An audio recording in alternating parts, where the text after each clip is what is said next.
पाहणार आहोत static electricity. What is mean by electricity?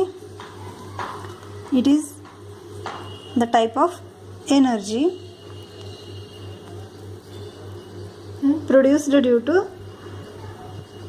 two electrical charges, I mean positive and negative charge coming together. Here how it happens we will see in detail. Electric charge is stored even in our own bodies. आपल्या प्रत्येकाच्या शरीरामध्ये काय असतो? एक प्रकारचा electric charge असतो. I mean सगळ्यामध्ये एक प्रकारची कुठली तरी एनर्जी असतेच, कुठल्या ना कुठल्या स्वरूपामध्ये. एनर्जीचे बरेच प्रकार आहेत, तुम्हाला माहीतच आहे, अगोदर शिकलेले आहेत आपण टाइप्स ऑफ एनर्जीज. तर एनर्जी ही फक्त तयार केली जाऊ शकत नाही आणि ती नष्टही केली जाऊ शकत नाही, परंतु तिचं एकमेकांमध्ये कन्व्हर्जन नेहमी होत असतं. Energies are converted into one form to another always. So all substances are made up of very tiny particles. Tiny particles म्हणजे कोणते? ॲटम्स. ॲटम्स हे काय आहेत? Structural unit of matter. कुठल्या पण एका मटेरियलचं, एलिमेंटचं काय असतात? सगळ्यात स्मॉलेस्ट युनिट म्हणजे ॲटम असतो. तर त्या ॲटममध्ये जे प्रोटॉन, न्यूट्रॉन आणि इलेक्ट्रॉन्स असतात, यांच्यामध्ये काय असतो? प्रोटॉन्स हे पॉझिटिव्ह चार्ज कॅरी करतात.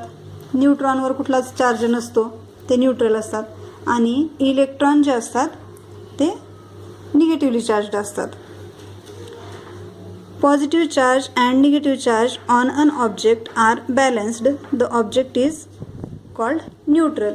जेव्हा जेव्हा एखादा सबस्टन्स किंवा मटेरियल आपण स्थिर याच्यामध्ये आहे म्हणतो, स्टेटमध्ये, म्हणजे कधी कॉन्स्टंट असतो, तेव्हा त्याच्यावर न्यूट्रल चार्ज असतो. बिकॉज त्याच्यातले पॉझिटिव्ह आणि निगेटिव्ह हे दोन्ही चार्ज बॅलन्स केलेले असतात, ऑलरेडी बॅलन्स्ड असतात.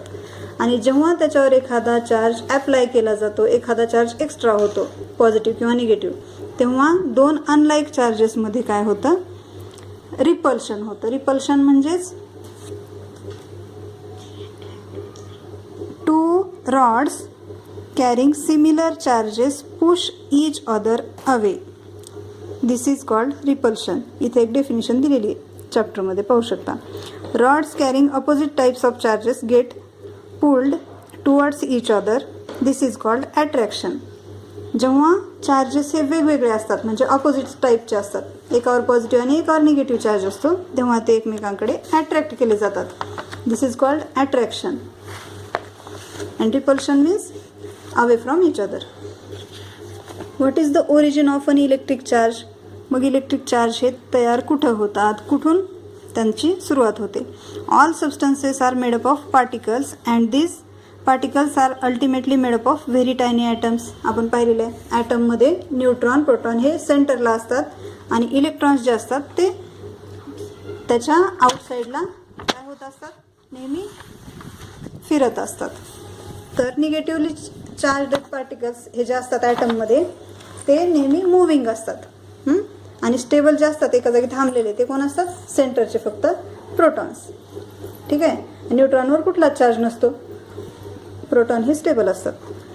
तर all objects are made up of atoms which means that they are electrically neutral. मग हे आपण आत्ता पाहिलेलंच आहे की मटेरियलवर कुठलाच चार्ज नाही, म्हणजे ते न्यूट्रल कधी असतं? जेव्हा त्याचे दोन्ही चार्ज बॅलन्स असतात. It means that two objects being rubbed, one becomes positively charged and the other negatively charged. इथं आता सपोज दोन न्यूट्रल पर polythene, nylon cloth, cotton cloth किंवा सिल्क क्लॉथ एक्सेट्रा, तर यांच्यापैकी कुठले एक मटेरियल घेतल्यानंतर ते जर एकमेकांवर रब केले तर ते अगोदर कशा स्टेजला होते? न्यूट्रल होते. परंतु त्यांच्यावर काय झालेलं असतं? जेव्हा चार्ज इम्बॅलन्स होतो, पॉझिटिव्ह निगेटिव्ह एकमेकावर जेव्हा घासले जातात, तेव्हा तिथं काय होतं? एका मटेरियलला ही जेव्हा मटेरियल्स आपण एक paper, polythene, nylon cloth, cotton cloth आणि सिल्क जेव्हा घेतो, त्या दोन मटेरियलमध्ये कुठल्या पण आपापसामध्ये जेव्हा फ्रिक्शन केलं आपण, तेव्हा काय होतं? काही मटेरियल्स हे दुसऱ्या मटेरियलला अट्रॅक्ट करतात तर काही एकमेकांना रिपेल करतात. रिपल म्हणजेच एकमेकापासून दूर जातात थोड्याशा प्रमाणात.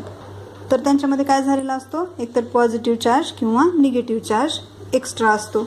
अगोदर तो न्यूट्रल स्टेजला असतो मटेरियल, परंतु जेव्हा दुसऱ्या मटेरियलसोबत रब केला तेव्हा त्याच्यामध्ये स्वतःचा इलेक्ट्रिकल चार्ज तयार झालेला असतो. तर आता आपल्याला बघायचे frictional electricity. Electric charge generated by friction is called frictional electricity.